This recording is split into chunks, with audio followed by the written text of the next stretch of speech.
Hi viewers, welcome to our channel. So chief minister Jaganmohan Reddy గారికి ఇటు రేవంత్ రెడ్డి గారు ఒక రిటర్న్ గిఫ్ట్ ఇవ్వబోతున్నారంట. అదేంటంటే ఒక 20 మంది ఎమ్మెల్యేలని ఏపీ కాంగ్రెస్ పార్టీలో చేర్చబోతున్నట్టు వార్తలు అయితే బలంగా వినిపిస్తున్నాయి. మరి ఈ వార్తల్లో వాస్తవం ఎంత ఉంది, నిజంగా ఇస్తున్నారా లేదా? సో ఈ అంశం మీద డిస్కస్ చేయడానికి ప్రజెంట్ మనతో పాటు సీనియర్ జర్నలిస్ట్ జగదేవ్ గారు ఉన్నారు. వారితో ఒకసారి డిస్కస్ చేద్దాం. సార్ నమస్కారం. సార్ ఒక 20 మంది ఎమ్మెల్యేలని రేవంత్ రెడ్డి గారు ఏపీ కాంగ్రెస్ పార్టీలో చేర్చబోతున్నారని వార్తలు అయితే వస్తున్నాయి. సో ఇది జగన్మోహన్ రెడ్డి గారికి అయితే ఒక పెద్ద షాకింగ్ న్యూస్ అని చెప్పొచ్చు. మరి దీన్ని ఏ విధంగా చూడొచ్చు? అంటే షాకింగ్ న్యూస్ అని మీరు అనుకుంటున్నారు, బట్ ఆయన మాత్రం ఎలా ఆలోచిస్తున్నారంటే సుమారుగా 90 మంది సిట్టింగ్ ఎమ్మెల్యేలకి అవకాశం ఇవ్వకూడదు అన్నట్టుగా అనుకుంటున్నారు. సో ఈ 90 మందిలో 20 మంది కాంగ్రెస్ లో చేరే అవకాశం ఉండొచ్చు కదా. ఎందుకంటే కాంగ్రెస్ అంటే ఆయన అది షాక్ గా ఫీల్ అవ్వట్లేదు. నేను వీళ్ళందరూ మార్చేస్తే ఖచ్చితంగా గెలుస్తాను ధీమాతో ఉన్నాడే. కానీ అక్కడ వాళ్ళు 90 మంది మార్చుతారో తెలియదు, కానీ ఇవ్వకపోతేనే బెటరా బాబు, ఎందుకులే మా పైసలను మా మిగులుతాయిలే అనుకునే సందర్భంలో కూడా ఉన్నారు. చాలా మంది రోజుకి 2-3 చొప్పున పార్టీ సభ్యత్వానికి ఎమ్మెల్యే పదవి కూడా రాజీనామా చేస్తున్నారు. దాఖలా కూడా చూసాం. ఈ రోజు మరొక ఇద్దరు దాడి వీరభద్రరావు గారు అనకాపల్లికి సంబంధించిన, అంతకుముందు రోజుకి ఎవరో ఒకరు బయటకు వస్తూనే ఉన్నారు కదా, విమర్శలు చేస్తూనే ఉన్నారు. ఇంకొంతమంది కక్కలేక మెంగలేక జగన్మోహన్ రెడ్డి గారు ఎవరిని నిలబెడితే వాళ్ళకి మేము సపోర్ట్ ఇస్తాం, మాకు ఫుల్ సపోర్ట్ ఉంటుందని చెప్పి కాకమ్మ కౌలు చెప్తున్నారు. బట్ వాళ్ళకి లోపల ఉంది, అబ్బాయి మనకి ఇవ్వకుండా వాళ్ళకి ఎవరు పెట్టి మేము ఎలా సపోర్ట్ ఇస్తాం. కాకపోతే ఇంకా ఎలక్షన్స్ 3 నెలలు టైం ఉంది కదా సార్, ఇంకా అందుకు వెయిట్ చేసి రేపు సంక్రాంతి తర్వాత చూడండి ఇంకా వికెట్ ఎన్ని పడతాయని. సో అది వేరే స్టోరీ. అయితే ఇప్పుడు రేవంత్ రెడ్డి గారు కాంగ్రెస్ ముఖ్యమంత్రి తెలంగాణలో ప్రమాణ స్వీకారం చేసిన తర్వాత కాంగ్రెస్ కాస్త పుంజుకుందనే చెప్పాలి. 10 ఏళ్ళు బీఆర్ఎస్ పార్టీ రూలింగ్ తర్వాత 10 ఏళ్ళ తర్వాత కాస్త వ్యతిరేకతగా ఉంటుంది కదా. దానికి తోడు నిరుద్యోగులకి ఎక్కువగా సెగ తగిలింది. ఒక అమ్మాయి సూసైడ్ చేసుకోవడం, తర్వాత ఎంప్లాయీస్ కూడా ఎందుకో బాగా వెక్స్ అయ్యారు.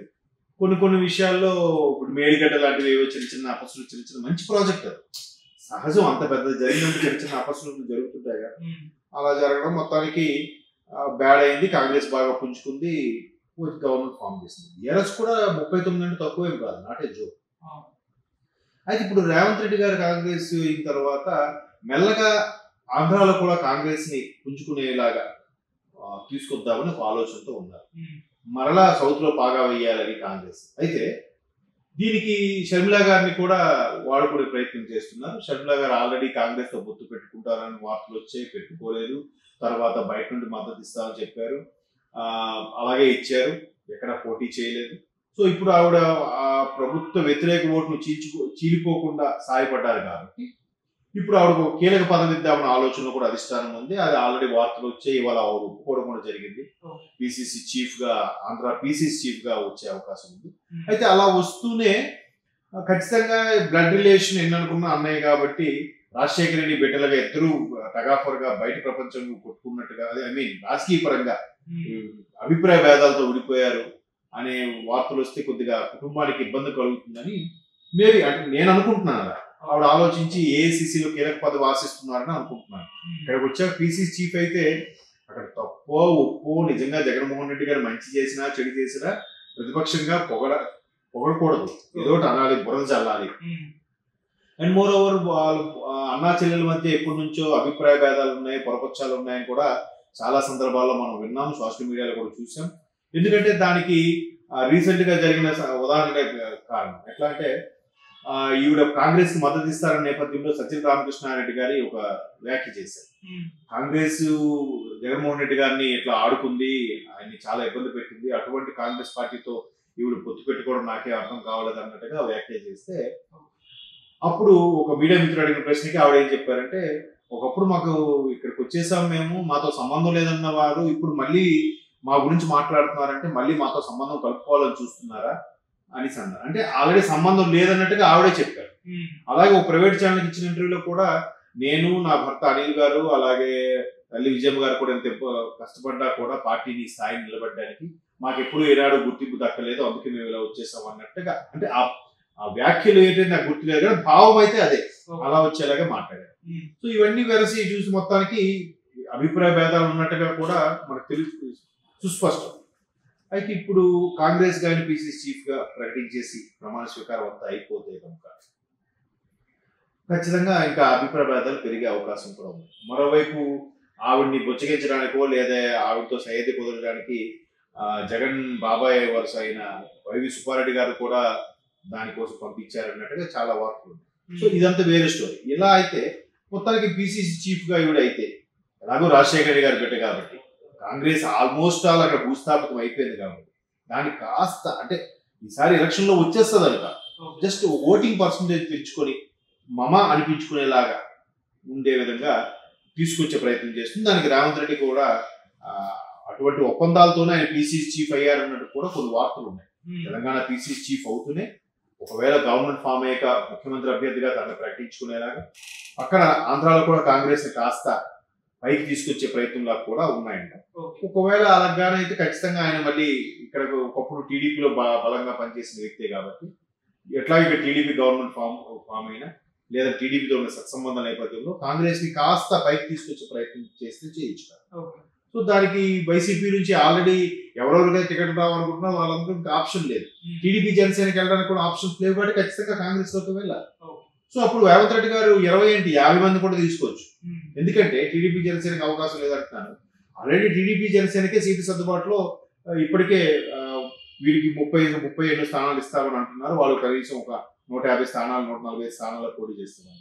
అలాంటప్పుడు ఆల్రెడీ పార్టీ టికెట్ ఎక్స్పెక్టేషన్ లో కొంతమంది రెబల్ గా మారిపోయే అవకాశం ఉంటుంది కాబట్టి వాళ్ళని బుజ్జగించి వాళ్ళకి ఏదో నామినేటెడ్ పోస్టో ఎమ్మెల్సీ ఏవో ఇప్పించేస్తారు. మళ్ళీ ఇట్లా వీళ్ళు తీసుకుంటే ఇంకెక్కడ వాళ్ళకి ఇస్తారు ఛాన్స్. ఇంకా పార్టీలో ఉన్న వాళ్ళకి ఆల్రెడీ ఇప్పటి నుంచి నమ్ముకున్న వాళ్ళకి ఇబ్బంది అవుతుంది కదా. సో అందుకు టీడీపీ జనసేన వెళ్ళడానికి అవకాశం లేదని నేను అనుకుంటున్నాను. కాబట్టి ఖచ్చితంగా కాంగ్రెస్ లోకి వెళ్తారు. కాంగ్రెస్ వైసీపీ ఉన్న బీజేపీ వెళ్తే బీజేపీలో కూడా వెళ్ళొచ్చు. బట్ బీజేపీ మళ్ళీ పరోక్షంగా టీడీపీ జనసేనకి సహయోగ్యంగా ఉంటారు అంటున్నారు కాబట్టి కాంగ్రెస్ లోకి వెళ్తారు. కాబట్టి రేవంత్ రెడ్డి గారు ఈజీగా 20 మంది అంటే 50 మంది వైసీపీ ఎమ్మెల్యేలు కూడా షర్మిలా వైపు పెట్టచ్చు. షర్మిలాగా పెట్టి అక్కడ ఒకవేళ షర్మిలా ఉన్నారు కాబట్టి కాంగ్రెస్ లో పెట్టిన వైసీపీ అభ్యర్థులే కాబట్టి టీడీపీ జనసేన గవర్నమెంట్ ఫామ్ అవుతుంది కాబట్టి వాళ్ళని వీళ్ళు వైసీపీలోనే మండటోళ్ళు చేశారు కదా అనే ఫీలింగ్ లోనే ఉంటారు జనాలు. కాబట్టి టీడీపీ జనసేనకి ఇబ్బంది ఉండదు. వైఎస్ఆర్సీపీకి మరి కాస్త మైనస్ అయ్యే అవకాశాలు. మరి ఈ విషయం జగన్మోహన్ రెడ్డి గారికి అర్థం కావట్లేదు. అంటే వైసీపీ నుంచి కాంగ్రెస్ పార్టీలోకి ఎంతమంది జాయిన్ అయితే ఖచ్చితంగా వైసీపీ ఓట్లే తీరుస్తుంది. మరి దీని గురించి ఆయన ఆలోచించట్లేదా? అదే కదా చర్చ. అదే ఖచ్చితంగా సొంత అన్నా చెల్లెళ్ళే రాజశేఖర రెడ్డి బిడ్డలు రాజశేఖర రెడ్డి కొడుకుగా ఆయన వెళ్ళాడు ప్రజల్లోకి. ఓదార్పు యాత్ర అని సానుభూతితో అన్ని వచ్చాయి. మళ్ళీ ఇప్పుడు ఈవిడ కూడా వస్తుంది కదా. ఖచ్చితంగా బిడ్డగా ఈవిడికి క్రేజ్ ఉంటుంది కదా. పైగా ఈవిడికి వ్యతిరేకత లేదుగా. జగన్మోహన్ రెడ్డి గారికి ప్రభుత్వ పరంగా వ్యతిరేకత ఉంది కానీ ఈవిడికి వ్యతిరేకత లేదు. పైగా మహిళ నేను ఒక రాజశేఖర బిడ్డగా వచ్చి అడుగుతున్నాను నాకు ఆదరించండి అని అంటుంది. ఆదరించినప్పుడు నేను అదే అంటున్నాను, గవర్నమెంట్ ఫామ్ చేసేస్తుంది లేదా సీట్లు వచ్చేస్తాయని కాదు, ఓటింగ్ పర్సంటేజ్ పెరుగుతుంది. స్తబ్దుగా ఆల్రెడీ ఏమీ లేదనుకున్నా పూర్తిగా పడిపోయిన కాంగ్రెస్ ని కాస్త లేపినట్టు అవుతుందని ఈవిడికి గుచ్చి ఎంచి మరి ఈవిడికి ఇస్తున్నారని నా అభిప్రాయం. సో ఒకప్పుడు తండ్రి కూడా కాంగ్రెస్ పార్టీ ఆయన ముఖ్యమంత్రి కదా రాజశేఖర రెడ్డి గారు 2 సార్లు కూడా కాంగ్రెస్ పార్టీ తరఫున అయ్యారు. అంతకుముందు చాలా ఏళ్ళు పిసిసి చీఫ్ గా కూడా చేశారు కదా. సో ఆ సానుభూతితో ఆ వ్యాఖ్యలతో మరొకసారి జనాల్లోకి వెళ్ళే ప్రయత్నం చేస్తే ఎంతో కొంత పుంజుకుంటారని ఒక ఆశ. సో అందుకే అధిష్టానం కూడా ఆ విధంగా పావులు కలుపుతుంది. రేపు మరలా 4th ఎప్పుడు ఆవిడ ఢిల్లీ వెళ్ళిపోతున్నారు కాబట్టి వెళ్తే మేబీ పిసిసి చీఫే ఉంచుతారా లేదా ఏఐసిసిలో కీలక పదవి అడుగుతారో. ఎందుకంటే ఇక్కడ పిసిసి చీఫ్ అంటే చాలా బరువుతో కూడుకున్న బాధ్యత. కనీసం ఒక్క సీట్ అయినా సంపాదించుకోకపోతే ఆ ప్రెషర్ ఆమె మీద ఉంటుంది కదా. కాబట్టి మేబీ అది కాకుండా కుటుంబ సభ్యుల మీద బొల చల్లాలి. అటువైపు ఖచ్చితంగా బాబాయ్ అన్నయ్య వీళ్ళందరూ పోటీ చేస్తారు. వాళ్ళందరినీ ఏదో ఒకటి విమర్శించి మాట్లాడాలి. ఈవిడ కూడా కొన్ని విమర్శలు ఎదుర్కోవాలి. ఇవన్నీ ఉంటాయి కాబట్టి మేబీ కీలక పదవికి వెళ్తున్నారు, పిసిసి చీఫ్ గానే ఉంటారు, చూడాలి. Thank you so much sir.